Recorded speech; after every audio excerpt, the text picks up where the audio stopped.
So I kind of wanted to go through this. This is going to be taking effect in the city of San Diego at the end of the month. So I kind of want to go through some of the stuff that I'm primarily going to go through the stuff that's more lenient than the state. So everything we're going to talk about is city of San Diego only, not county, nowhere else. So one of the just procedural big things that we got through was ADUs, or they're called ADUs now instead of companion units, so we won't have any sort of conflict with future terminology, anything like that. With regards to JADUs, which we'll kind of get into a little bit, but JADUs again require owner occupancy. The state limits how you can put ADUs and JADUs on a lot, basically a detached ADU and a JADU. City of San Diego doesn't limit the type of ADU that you can add if you're also doing a JADU. The setbacks, so this is where they're mostly the only place where they're not following state law, but kind of make up for it another way. So there is no setback for interior side yard or rear yard. So where the state says you have to have 4-foot side mirror setbacks, you can encroach down to the property line, side and rear, for ADUs, and those can. The only other place that is not within inline with state law is that they still have a street yard or a street side yard setback. I haven't seen any city that has followed that rule to a T, so it's not unexpected, but a lot of people try to argue that corner side yard setback as a side setback, and while they have the support of the state, ultimately the cities are not allowing that. No parking period for ADUs, replacement or otherwise. So it doesn't matter if you're, the state just says you don't have to provide any replacement parking. The city says no replacement parking and no new parking for the ADU. It doesn't matter about whether you're half mile from transit. They just made it simple like we did in La Mesa. So no parking required for ADUs. This is something that, well, it's the same as state law. It's approached a little bit differently in the city of San Diego. Essentially, I can demo a garage, or, I can remove a garage and build an ADU not in the same place and not have to replace that parking either. So as long as it's on the same permit. Impact fees, again, no impact fees for ADUs. One thing on school fees, because we still get this question all the time. School fees, plan on paying them for the time being on 750 square feet and below. But the between 500 and 750 is where we find a lot of people that are wanting to argue that a school fee is an impact fee, and while the state does agree that the school fee is an impact fee, they don't want to say right now that they are not funding schools. So essentially they're allowing school districts to charge for school fees in the same way they always have, which is 500 square feet and over. But we do get a lot of people that want to push back on that. And I said, you can go ahead and file file something with city clerk. I wouldn't expect to get your money back. So same kind of rule as previously, above 500 square feet, you're going to get school fees. One thing that's, so getting into some of the multifamily stuff, City of San Diego allows you to do ADUs on proposed multifamily developments. State only allows you to do ADUs on existing multifamily developments. So if you have anything that's in works right now, you can add ADUs to that based on the rules that are in here. So this is kind of the big thing where the city is different from the state. The state allows you to add ADUs on multifamily, which is 2 or more connected dwelling units. And there's 2 ways that you can add those per state law. You can do a conversion of attached accessory spaces like garages that are attached to that, those dwelling units, or you can add, or you can add 2 detached ADUs. The city of San Diego is allowing you to convert habitable space within those existing multifamily. So if I have a duplex, I can turn that into a triplex just by reconfiguring the living space. That's this first section. So that they use the 25% for the habitable space. So if I have a, anywhere from 2 to 7 units, I get 1 ADU out of that reconfigured space within those. If I'm, but I can always get 1. So I can always get 1, but up to 25% of the habitable space. I still get those 2 detached. These are all and, not or. Get 2 detached ADUs, and then there is no limit on the number of ADUs permitted within portions of those non-habitable attached structures. So attached garages, there's no limit there like the state has, but that's the state's 25% rule. So essentially, if I have a duplex over 4 single car garages, I could turn that duplex into a triplex above and convert all 4 single car garages into ADUs. So I could go from 2 to 7.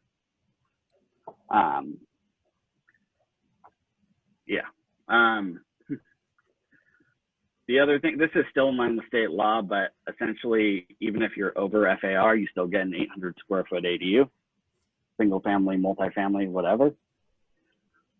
And then kind of the last area, and this is going to get into some different kinds of processes that we don't typically go through on standard ADU design permitting.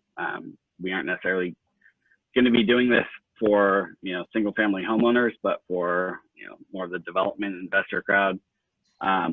There is opportunity to add more ADUs. If all of those multifamily options aren't enough for you, there's ways to add even more, and that's through deed restriction. So they have an ADU bonus program for affordable ADUs. This is going to allow 1 additional ADU for every deed restricted ADU. With outside of TPA, it's going to be limited to 1 additional ADU. So on my single family house, I can get 2 ADUs instead of 1. Within the TPA, there's no limit to the number that you can add. So I can have a single family house and I can add 6 ADUs, 5 of which would be deed restricted, 1 of which would be market rate. And that deed restriction is different than other affordable housing restrictions. So it's a 15-year deed restriction rather than like a 30 or 50 year. And you can do it at very low, or moderate income. So this is where it's going to pencil out for investors to be able to do moderate income, 15-year deed restrictions, and you basically can build out the FAR, and then you get that. You still get an 800 square foot ADU after that. So this is really, this gets into a different process because of course this doesn't just go through the building department. It also is going to have to go through the housing commission. So I'm in the process now of working with them to figure out what those processes look like. But that's essentially what we got through. That all goes into effect at the end of this month. The only other thing that also got passed along that is of consequence is that we got the attached exemption for coastal ADUs. We did not get the detached exemption. That still has to go to the Coastal Commission state level to modify our local coastal program. That'll probably go into effect sometime in the spring. that's on a different timeline, but everything else here is going into effect in a couple of weeks.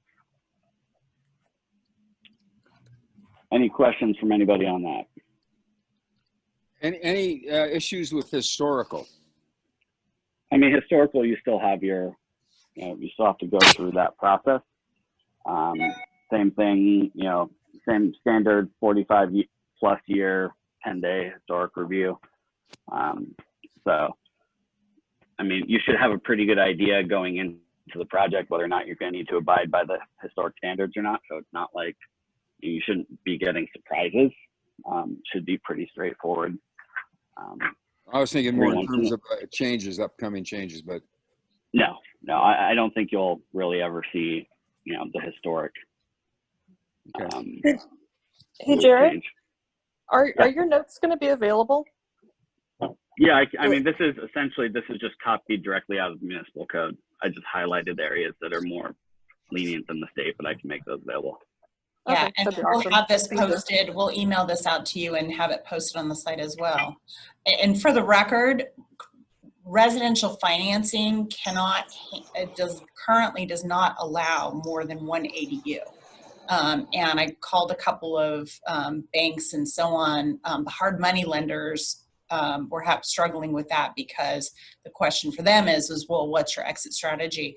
So far, I've only found one commercial bank that would be willing to finance that at 65% loan to cost. So still looking for options if anybody has some. I have a question about the local governments. Obviously, this is the city of San Diego, right, Jared? Yeah. So are you doing any communication right now with people like Sandag that will maybe elbow some of this into the surrounding communities or any other local jurisdictions? I know this is so aggressive and awesome, but yeah, in my opinion, but I'd love other cities to adopt it, county maybe, but I don't know how Sandag could play a part. So I've met with Sandag in the past. We've also had some meetings with SCAG up in the LA and Empire. One of the things that I really want to be cautious of, and it's what has been kind of the bedrock of the ADU coalition and just what I've done in general, is touting success before it's been shown to actually be successful. That's what Encinitas did. They went out and got awards for a program that before it even went into effect, and had tons of issues with that program as it was rolled out. Ultimately, if you look at the health of development and the health of the industry, the health of housing in Encinitas, I would say it hasn't been a success overall. But we want to make sure that we're not promoting something as a solution across an entire region when we don't have the data to back that up yet. So really what we've started doing is I've taken this to the Casita Coalition and to HCD to keep it on their radar for future legislation. So the idea is that, if this proves to be successful, we would like to see it spread throughout the state. And Sandag is great, but they don't really have control over local policy in the way that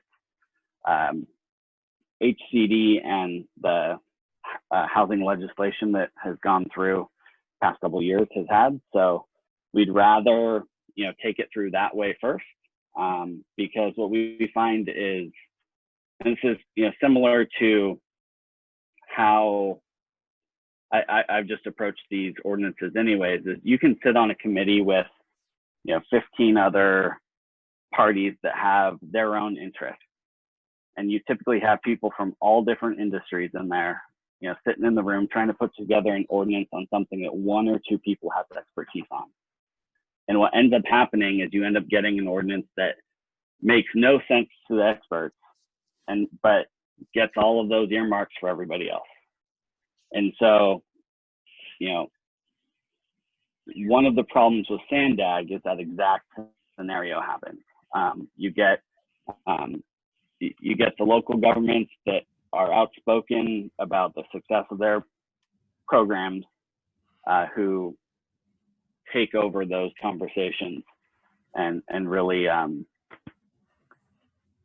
co-opt the end result. And so, I'm happy to work. I've wanted to work with Sandag and SCAG and others for a long time. It hasn't been fruitful in actually seeing policy being developed. So, Jared, there was a question, if I may. This is Chris with Ruland Design Group.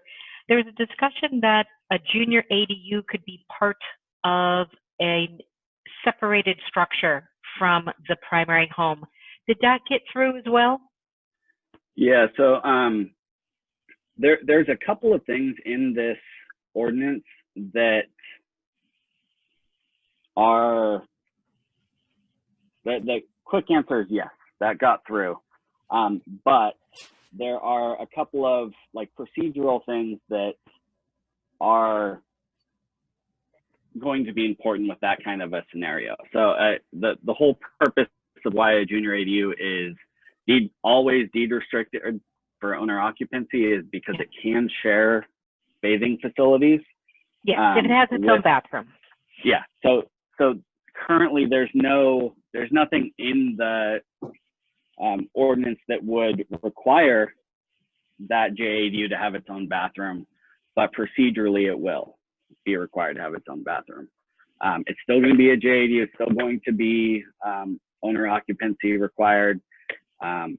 Again, like if you're, it's not, in my mind, it's not the best way, best use of the space, especially if you have opportunities for more than one ADU through providing a program that actually is going to help the city and our housing crisis in a more meaningful way. So, yep, you can do it in a detached structure. You can do it in a new ADU structure. So there's going to be essentially the city of San Diego, their housing policy that they've been developing is around one word, and that word's yes. Doesn't mean it's always going to be yes, but if there's something that, going to be a gray area, they're more likely to side with, letting you do it than not. It doesn't mean you're going to get away with everything. You still need to check things out ahead of time, but yeah, you can, city of San Diego, you can do a JADU in a detached structure. Awesome. Thanks so much